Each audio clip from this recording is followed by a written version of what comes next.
안녕하십니까. 5월 19일 스피치가 스펙을 이긴다의 저자 공미정입니다.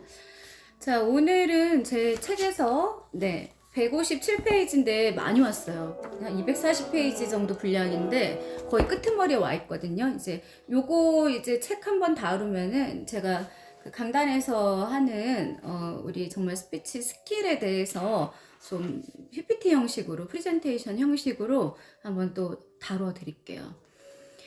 우리는 흔히 말하는 어조를 말의 가락이라고 한다. 지난번에 첫 음절에서 강하게 액센트를 뱉어야, 그쵸? 네. 그 말을 잘할 수가 있다고 했는데, 말의 운율적 요소를 일컫는 것으로 어조는 악센트와 억양과 깊은 연관이 있어요. 어조는 음성의 색이, 길이, 높낮이뿐만 아니라 말하는 이의 현재 심리 상태 등 포괄적 분위기를 나타냅니다.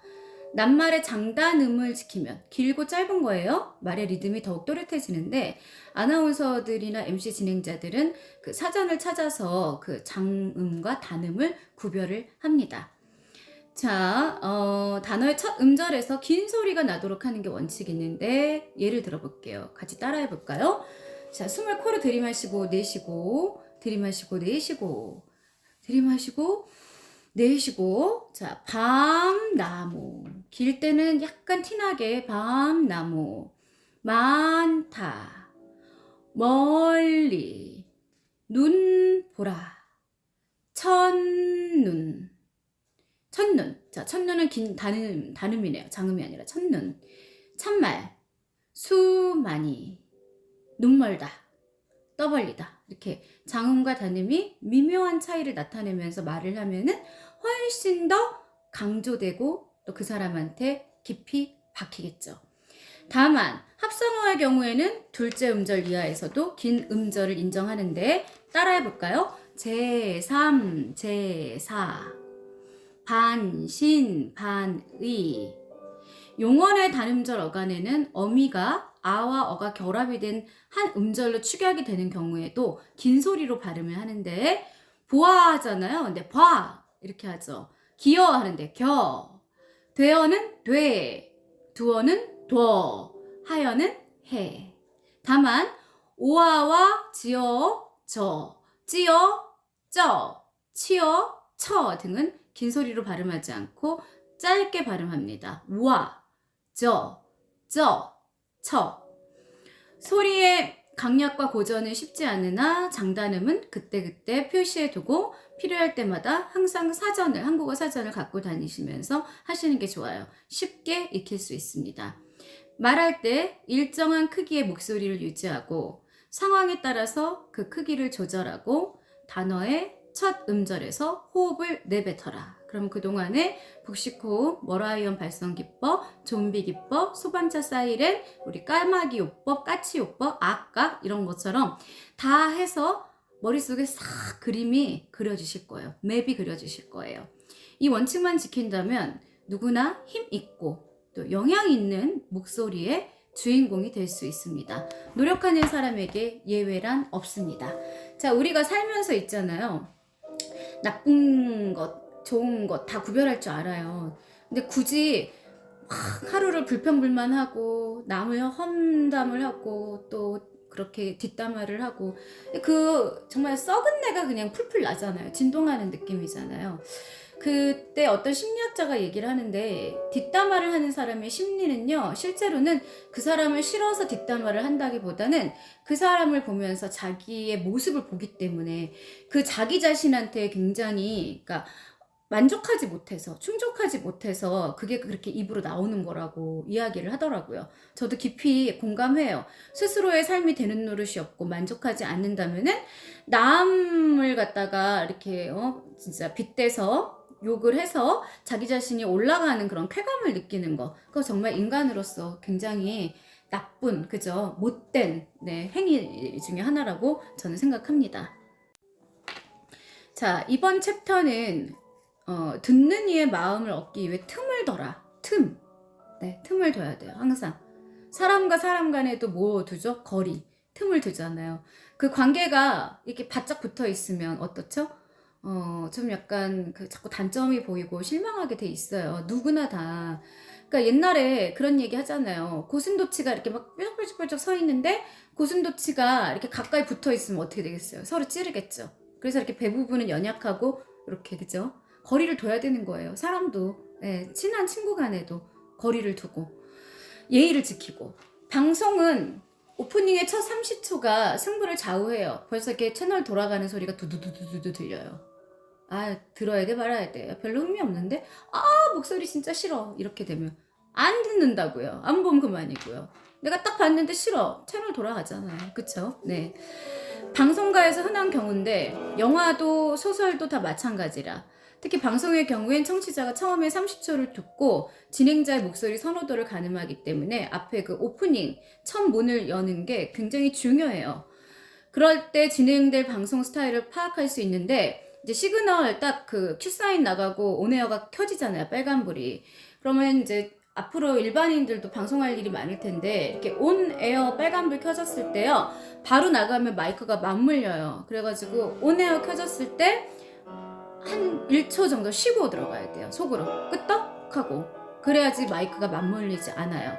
그러면 베테랑 진행자들도 처음인 듯 바싹 긴장합니다. 매일매일이 긴장의 연속이에요. 제가 그랬잖아요. 이거 유튜브 하면서 옛날 생각도 나서 참 좋기도 한데 한편으로는 약간 귀찮은 면이 있기는 있다. 네, 그런 생각이 들 때가 있다. 그렇게 얘기를 했었어요. 자, 첫 30초는 청취자가 집중해서 계속 들을 것인가의 여부를 결정짓는 중요한 역할을 하고 진행자의 입장에선 청취자의 마음을 꽉 붙잡아야 할 시각인 셈입니다. 이게 지금 생방송인 게 뭐냐면 제가 이거 지금 그 녹화 버튼 누르고 까똑이 왔잖아요. 그러면은 이건 이제 방송 사고죠. 원래 방송할 때는 비행기 모드를 켜놔야 돼요.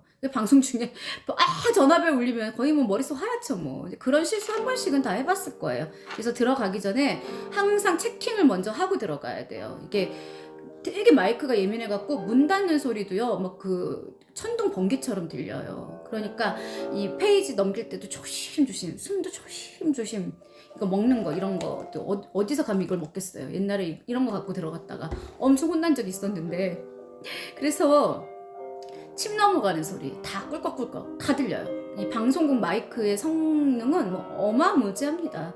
그래가지고 일단은 요 시간 자체 그 처음이 굉장히 중요해서 진행자의 입장에선 청취자의 마음을 꽉 붙잡아야 할 시각인 거죠. 그래서 농담으로 방송 들어갈 때 그 옛날에 장기하 아니다. 그 옛날에 가수들이었는데 지금 안 나오는 것 같아요. 장사하자 이러면서 들어가요. 자, 오늘 장사 잘 될까? 이러면서 네, 듣는 이의 마음을 사로잡아야 되니까. 좋은 물건이, 그쵸, 매력적인 물건이 상대방의 지갑을 열게 할 수 있으니까요. 자, 우선 말을 하기 전에 포즈, 즉 틈을 두는 게 필요한데, 포즈는 달리 표현에 끊어읽기, 띄어읽기라고도 합니다. 띄어읽기의 기본 사항은 누군가가 언제, 어디서, 무엇을 어떻게 했다던가, 육하원칙, 무슨 일이 언제, 어디서, 어떻게 일어났다는 걸 알리는 형식의 문장이에요. 그러므로 하나의 의미를 표현한 구와 절의 끝에는 일단 쉬어야 됩니다. 다다다다다다다 붙여서 하게 되면은요, 상대방도 질리고 하는 사람도 힘들고, 예. 그 외에는 가능하면 이어서 읽어주고 쉬어야 할 때는 반드시 쉬어야 합니다. 어절은 되도록 한 호흡으로 붙여서 읽는 게 말의 흐름상 적절합니다. 한 이야기가 끝나고 다음으로 넘어갈 때 한 호흡 정도의 포즈를 두세요. 그리고 앞에서 했던 이야기의 끝, 억양, 어미에 비해서 약간 올려서 읽는 게 좋아요. 약간 경쾌하게. 네. 지금 보면은 듣는 사람들에게는 이제 약간 올려주면 새로운 이야기가 시작되었음을 알려줘요. 두서 없는 게 아니라 앞에 이야기는 끝났고 새로운 이야기를 하는구나 하고, 자, 쉼 없이 이야기하는 것보다는 중간에 어느 정도의 쉼이 있을 때 훨씬 효과적인 전달이 이루어집니다. 문장을 자주 끊으면 이야기 자체가 산만하고 지루해져서 내용 전달이 미흡해지니까 하신 말씀은 제대로 다 한 다음에 다른 이야기로 전환될 때는 포즈를 한번 둔 다음에 가시는 게 좋아요. 그래서 말하는 쪽에서 늘 전후 문맥을 철저히 파악해서 띄어 읽기를 명확하게 하셔야 돼요. 자, 두 가지 유형이 있는데 숨을 쉬기 위한 포즈, 온 포즈 땡. 문자의 의미를 명확하게 하기 위한 포즈, 반만 쉬는 거예요. 반 포즈. 슬러시예요. 포즈의 역할은 문장, 절, 그리고 문장 성분을 구분하는데 문장 성분의 호응 관계, 포즈의 앞뒤 어휘, 문장이 담고 있는 의미를 강조하는 겁니다. 그래서 아울러 음성의 표현을 효과적으로 하고 억양의 경계를 나타냅니다. 포즈는 듣는 사람들 쪽에서는 주변이 조용한 상태에서 3초예요. 1, 2, 3 속으로 세세요. 또 고개를 까딱까딱 하지 말고요. 너무 프로답지 못해요. 3초 정도. 자, 근데 3초는 길어요. 길게 느껴지니까 시간을 둬야 듣는 쪽도 들을 준비가 되는데 21번 한 정도. 안녕하십니까? 한번 쉬세요. 저는 공미정입니다. 네. 스피치에서 듣는 사람들의 강도, 집중도가 가장 높은 건 첫 시작이에요. 그래서 처음에 안녕하십니까? 한번 쉬어주세요. 그리고 오늘 강연을 맡게 된, 그래야 사람들이 막 이렇게 휴대전화하고 옆에 사람하고 떠들다가 깜짝이야 하고 쳐다봐요. 바로. 네, 그래서 긴장 탓에 이제 막 본론으로 들어가요. 그게 초보들이 하는 행위들이죠. 그리고 인내심이 필요합니다. 프레젠테이션을 할 경우에는 우선 청중을 느긋이 아이 컨택을 해서 들러보고 3초쯤 기다린 후에 천천히 이야기를 3초 기다린 다음에 시작하세요. 이때 청중들의 그 듣는 집중도가 마구마구 올라갑니다. 말하는 중간을 활용하는 침묵도 굉장히 중요해요. 그 침묵은 그 고도의 기술을 가진 고수들이 하는 거거든요. 그래서 침묵을 살짝 하면은 사람들이 무슨 일이지? 뭔 일 있나? 이렇게 하고 집중해서 듣거든요. 자, 그래서 침묵하는 시간은 청중 숫자에 따라서 달리해야 합니다. 10명 내외일 때 침 한 번 삼키세요. 꿀꺽. 그리고 20에서 30명 정도의 프레젠테이션에서는 무대를 쿵 하고 두드릴 정도의 간격. 그리고 이제 100명 단위, 굉장히 많은 사람일 경우에는 쉼표나 마침표마다 2초 정도의 침묵을 가져요. 그래서 적은 인원의 세미나나 약간 프레젠테이션에서는 2초 정도의 침묵은 부자연스러워요. 딱 한 번, 침 한 번 꿀꺽. 1초.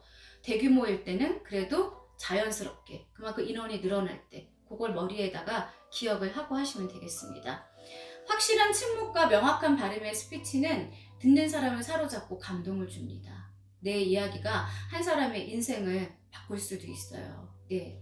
저도 좀 문제적인 성향을 가진 사람들이나 그런 친구들을 봤을 때 마음은 좀 아프지만 굉장히 그 사실적인 이야기를 해줘요. 앞으로 사람이 살면서 100살까지 살 수 있을 텐데 이렇게 의학이 발달하고 과학이 발달했는데 예를 들어서 청년기에 모든 형성이 이제 된다 할 때 20살부터 앞으로 50년에서 70년에 그냥 막 아무 일도 안 하고 대충대충 사는 그런 정말 태어난 김에 사는 인생은 정말 너무 별로지 않냐. 근데 요즘엔요 나이 50도 반이라고 생각해서 뭐 한의대를 가는 사람도 있고 의대를 가는 사람들도 있고 그전에는 이제 늦었어 공부하기는 늦은 나이야 했는데 요즘은 정말 또 시대가 바뀌었어요. 그만큼 세상이 바뀌었다는 거죠.